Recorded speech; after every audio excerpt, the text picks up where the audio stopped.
আজই ডাউনলোড করুন আর এনজয় করুন আপনার পছন্দের শো। ও আরো একটা চ্যালেঞ্জের সামনে এসে দাঁড়িয়েছে। তুমি আমাকে বলো, আমার এখন কি করা উচিত? তুমি কেবল আমাকে অন্য সব কথা কেন বলো? রাজু, আমি সকাল থেকে তোমার জন্য টেনশন করছি। এদিকে তোমার কাউন্সেলিং হয়ে গেছে, একবার তো মেসেজ করে বলে দেওয়া যায়। এনিওয়ে, তুমি কোন কলেজে চান্স পেয়েছো? Bengal medical college.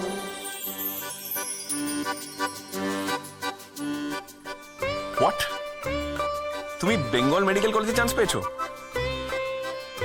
এটা তো বিরাট ব্যাপার, অ্যামেজিং নিউজ। কংগ্রাচুলেশনস রাজু, অনেক অনেক অনেক অভিনন্দন।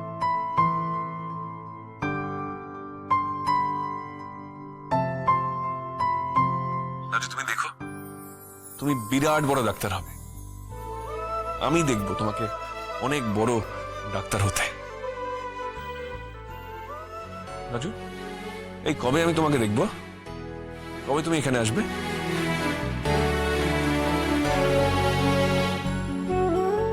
পরশুদিন ভর্তি হতে যাব, কিন্তু আমি তোমার পায়ে পড়ি, তুমি সেখানে এসো না। কেন রাজু? তুমি চাও না আমি যাই? কেন রাজু? আমি তো বলবো তুমি কলকাতায় যখন পড়াশোনা করবে আমাদের বাড়িতে থেকেই করবে। এই কোনো দরকার নেই কোনো হোস্টেলে যাওয়ার। না, আমি হোস্টেলেই থাকবো। এখন রাখছি। আর তোমার পায়ে পড়, বাড়ির লোককে, বনলতা দিদিকে কষ্ট দিয়ে কিচ্ছু করো না। দোহাই তো, তুমি এসো না কলেজে, আমি তোমাকে সব জানাবো। এখন রাখছি।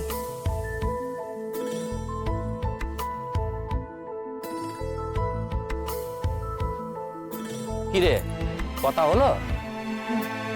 ঠিক আছে, চল।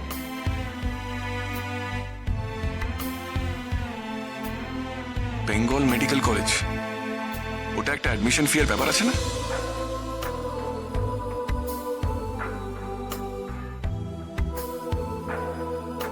অনুভবদা, আসছি। হ্যাঁ এসো বলি। এই পেপারগুলোতে একটু সাইন করে দেবে? আবার কিসের পেপার? নিউ রিক্রুটমেন্টের জন্য আজকেই এইচআর কে দিতে হবে। ওকে।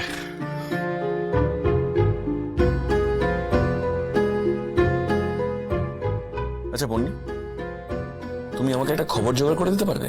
শিওর, বলো না। এবার একটা কথা বলি, তুই ওকে ওর পথের দিকে এগিয়ে দিয়েছিস। রাজুর জীবনটা ভাগ্যের পরিহাসে চক্কর কাটছিল, শ্বশুর বাড়ি, বাপের বাড়ি, এই বাড়ির মধ্যে। তার মধ্যে তুই ওকে জোর করে পরীক্ষাগুলো বসিয়েছিস, ওকে নিজের পায়ে দাঁড়ানোর স্বপ্ন দেখিয়েছিস। তাইও একটা দিশা পেয়েছে, এইটুকুই হয়তো তোর কাজ ছিল। আমি তো লাজুর জন্য কিচ্ছু করিনি। আমি যে শুধু ওকে জোর করেছিলাম পরীক্ষাটা দিতে। ওই সাংঘাতিক প্রতিকূলতার মধ্যে থেকেও ও নিজে নিজে পড়াশোনাটা করেছে, কোনো প্রাইভেট টিউটর ছাড়া বাইতে। এই তো আমি শুনছিলাম যে ছেলেটা ওভারঅল ফার্স্ট হয়েছে, সে চারটে প্রাইভেট কোচিং এ ভর্তি হয়েছিল, আর সবকটা এক্সপেন্সিভ বাই দেবে। ওখানে নিয়ম মতো মক টেস্ট নেওয়া হতো, আর ওরা তো রাজুর থেকে এমনিতে এগিয়েছিল। আমি এটা যদি 4টে ল্যাপের রেস হতো, ওরা তো 2টো ল্যাপ অলরেডি এগিয়েছিল পরীক্ষায় রাজুর থেকে। আমি লাজু এদের সকলের থেকে বেশি যোগ্য, বেশি ইন্টেলিজেন্ট, কারণ ও নিজের পিছিয়ে থাকা পুরোটা মেকআপ করে এই রেজাল্টটা করেছে।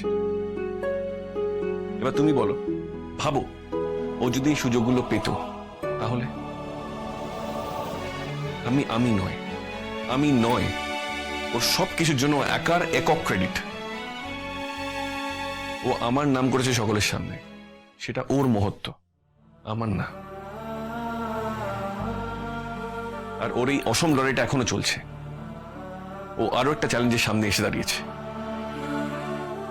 তুমি আমাকে বলো, আমার এখন কি করা উচিত? আমি যেটা বলছি তোর পছন্দ হবে না, তাও বলছি। আমি বলবো ওর লড়াইটা ওকে ওর মতন করে লড়তে দে, আর ওকে তুই পেছন থেকে এইভাবে সাহায্য দিয়ে যাস না। আমি কি সাহায্য দিয়েছি? ঠাম্মি, আমি ওর জন্য কিচ্ছু করিনি ঠাম্মি, কিচ্ছু করিনি। কিন্তু এখন যদি আমি ওর হাতটা ছেড়ে দিই, ওকে যদি হেল্প করা বন্ধ করে দিই, তাহলে ওর এফার্টটা কোনো মানে থাকবে না। এই তো আমি শুনলাম যে ওর অ্যাডমিশন নিতে 50,000 টাকা লাগবে। আমি ওর টাকাটা কোথা থেকে দেবে? তুমি তো নিজের চোখে দেখেছো শ্বশুরবাড়ির অবস্থা। বাপের বাড়ির কথা তো ভুলেই যাও। আর সুদেব ওকে যতই সাপোর্ট করুক, যতই উৎসাহ দিক, ওর পক্ষে পসিবলই নয় ওই টাকাটা জোগাড় করা। আমি মেয়েটার পড়া বন্ধ হয়ে যাবে। স্টেটের অন্যতম ভালো মেডিকেল কলেজে চান্স পেয়েও মেয়েটার ডাক্তারি পড়া হবে না। এটা তুমি ভাবতে পারছো কত বড় ক্ষতি? ওর পড়াশোনা বন্ধ হবে না কৃষ্ণ। ওর ক্ষমতাটাকে অত ছোট করে দেখিস না। ও প্রথম যখন এই বাড়িতে এসেছিল, সে পরিস্থিতিটা তোর মনে আছে? তুই অব্দি ওকে বাড়ি থেকে তাড়িয়ে দেওয়ার জন্য ব্যস্ত হয়ে পড়েছিলি। লাজু শুধু নিজের ক্ষমতায়, নিজের জেদে এই সময়টাকে পার করেছিল। আজ এমন দিন এসেছে যে ও সাফল্যে তোর জ্যাঠা বাবারাও আনন্দে মিষ্টি খেয়েছে। আর শুধু কি তাই, ও গ্রামে গিয়ে নিজের জোরে ছোট ছোট মেয়েদের বিয়ে আটকেছে। আর পুজোর দিন তো দেখলি ওকে, ওটা গ্রামের সামনে দাঁড়িয়েও কিরম করে নিজের কথাগুলো বললো। আর আজ তুই তো নিজেই বললি ওর গ্রামের মোড়ল ওকে পঞ্চায়েত অফিসে বসে কাজ করার ব্যবস্থা করে দিয়েছে। কৃষ্ণ ওর সামনের বাধাগুলো ও নিজে পেরোতে পারবে, ঠিক পারবে। এখন তুই যদি টাকা দিয়ে ওকে সাহায্য করতে যাস, তাহলে ওর ক্ষমতাকে ছোট করা হবে, অসম্মান করা হবে। আর সত্যি করে বলতো, ও কেন ওর থেকে টাকা নেবে, নিতে চাইবে? কেন আমি ওকে হেল্প করতে পারি না? 50,000 টাকাটা আমার কাছে কিছু নয় ঠাম্মি। টাকার অঙ্কটা নিয়ে বিচার করিস না। ও যেভাবে বারবার এ বাড়ির লোকেদের থেকে অপমানিত হয়েছে, যেভাবে ওকে এ বাড়ি থেকে তাড়াতে পেরে বেঁচেছে সবাই, সেখানে তোরকে টাকাটা দেওয়া কাটা ঘায়ে নুনের ছিঁড়ে দেওয়ার মতো হবে না?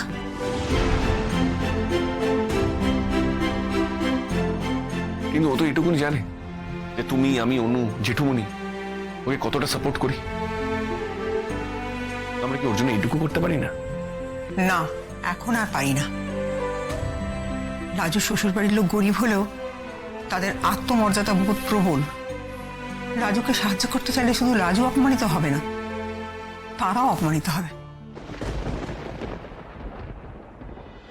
তুই চিন্তা করিস না কৃষ্ণ, রাজু ঠিক কিছু একটা করে ওর অ্যাডমিশনের ফিস ঠিক জোগাড় করবে, দেখিস। সেই যে রবি ঠাকুরের গানটা, পায়ের বেগেই পথ কেটে যায়, ওরও দেখবি ওর পায়ের বেগে পথ কেটে এগোবে।